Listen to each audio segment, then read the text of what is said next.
Hello friends, Perrin Lovett here for Prepper News Weekly for Friday, August 3rd, 2018.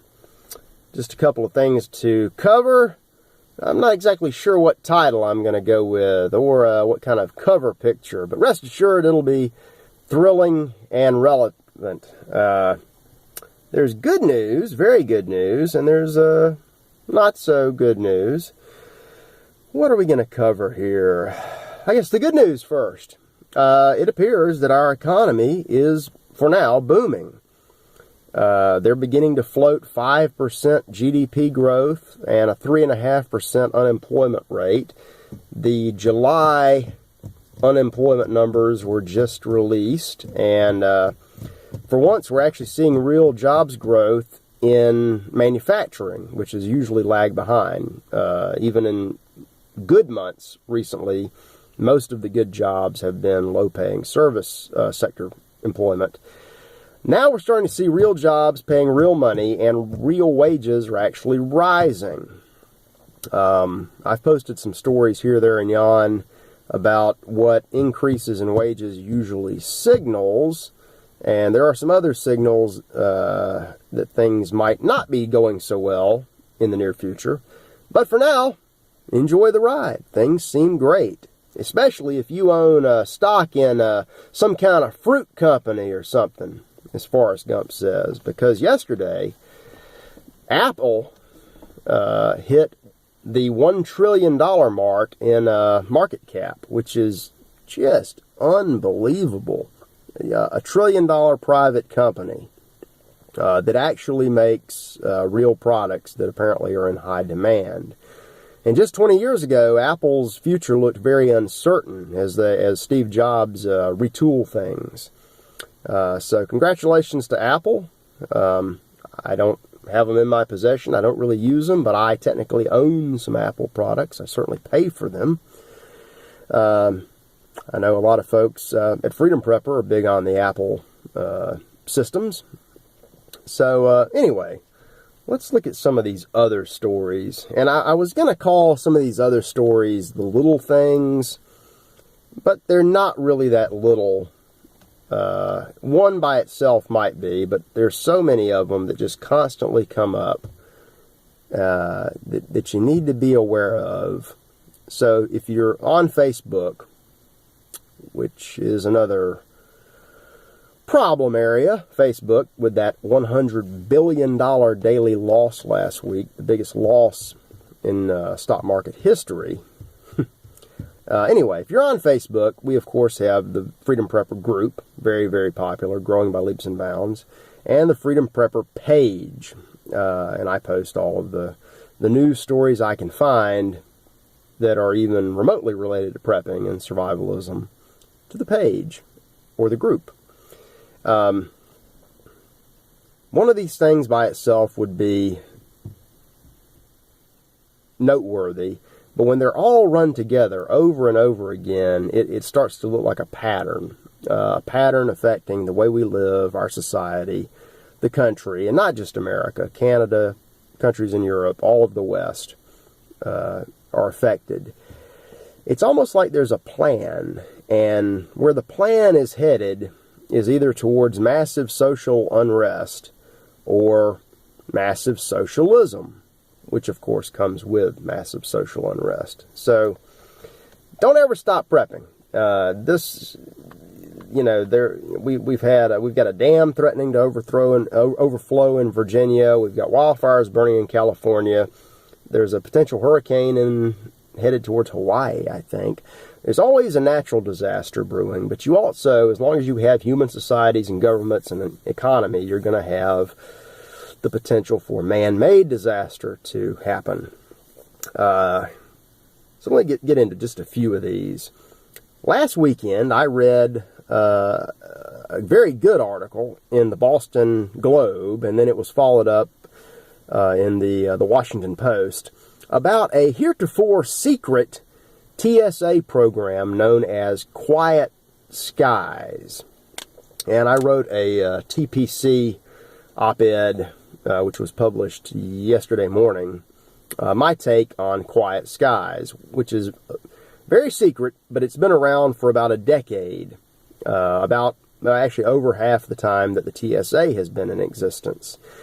And what they do is they spy on average, ordinary American airline flyers. And these are people who are not suspected of any crime. They're not on any terror watch list. They're not on the no-fly list. They just kind of pick people at random and follow them.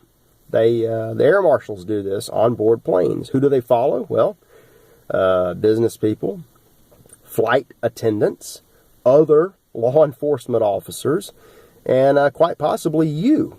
They have, I think, several thousand agents that do this. And the agents themselves are starting to object because it's, one, illegal, and two, it's pointless. They admit that they are wasting time and resources for nothing. They watch to see if people blink. And people blink. Do people on flights use the bathroom? Well, if you're on a long enough flight, you're going to use the bathroom.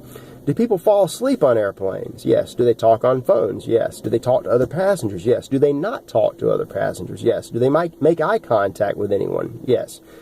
Might they not make eye contact? Yes. Do they carry luggage? Yes. Do they not carry luggage? Do they take a cab when they leave the airport? Anything you do is an indicator, and they've got a checklist they go through, and they watch you for no reason. I posted my TPC column to freedomprepper.com yesterday. Take a look at that. I have a funny picture of Barney Fife in a snappy new uniform. Why are they spying on us? Just because they can do it? And are they, when they check off these boxes on the checklist, does this go in a database? It's starting to look like universal control and universal tracking of the people. And I've seen other articles this week about the left is finally getting serious about socialism in America. That might have been news, 40 or 50 years ago. But I guess, the New York Times, they finally woke up to reality that, yes, the left is getting very serious about socialism, even as other socialists in other parts of the world admit that their system is nothing but a blatant failure. President Maduro in Venezuela, mighty big of him, he just admitted the other day that his government has failed.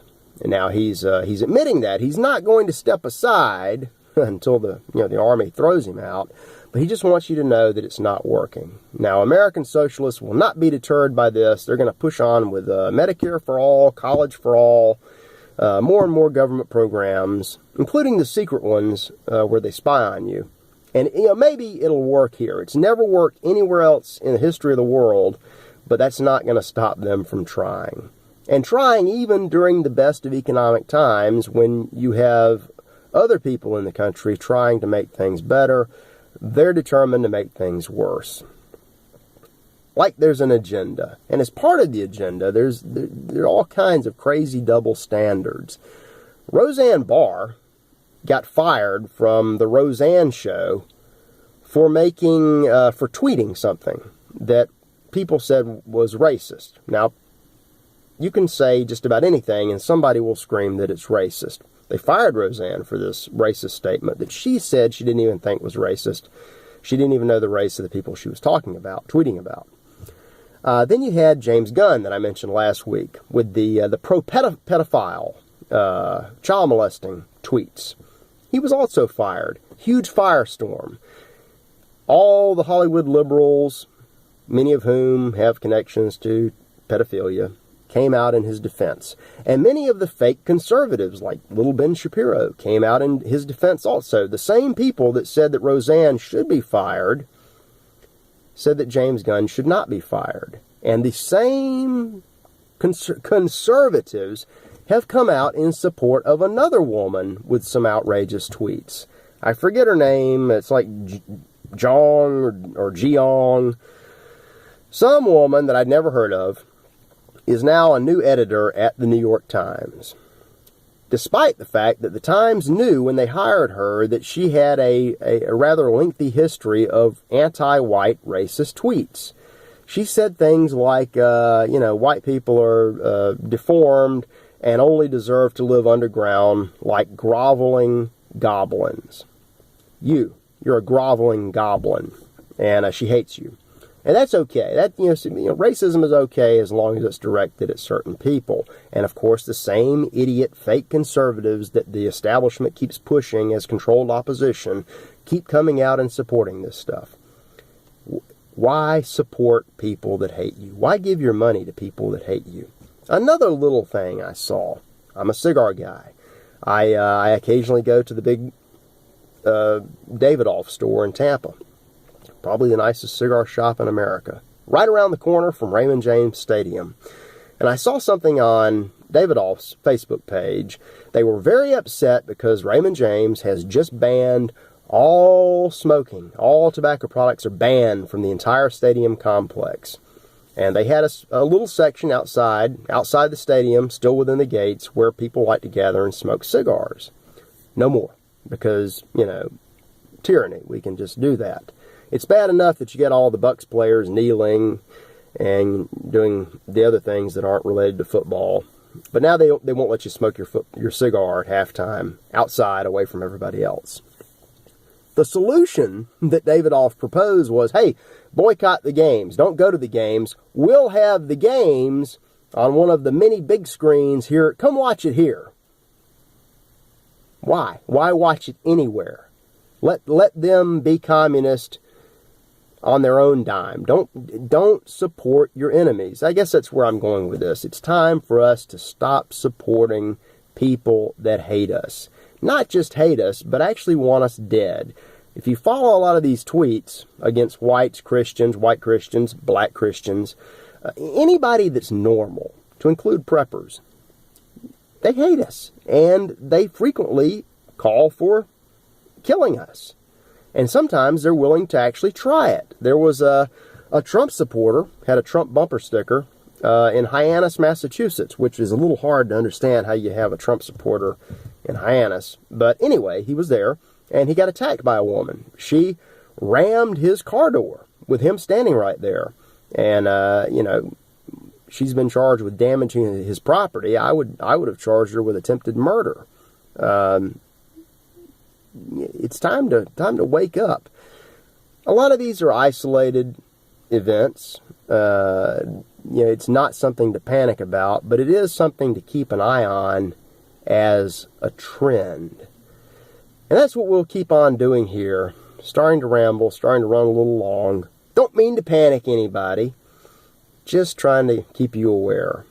And there was something else. There's always something else. Let's see here. Wildfires, the dam in Virginia, crazy people, bad government.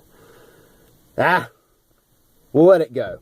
But thanks for all the support.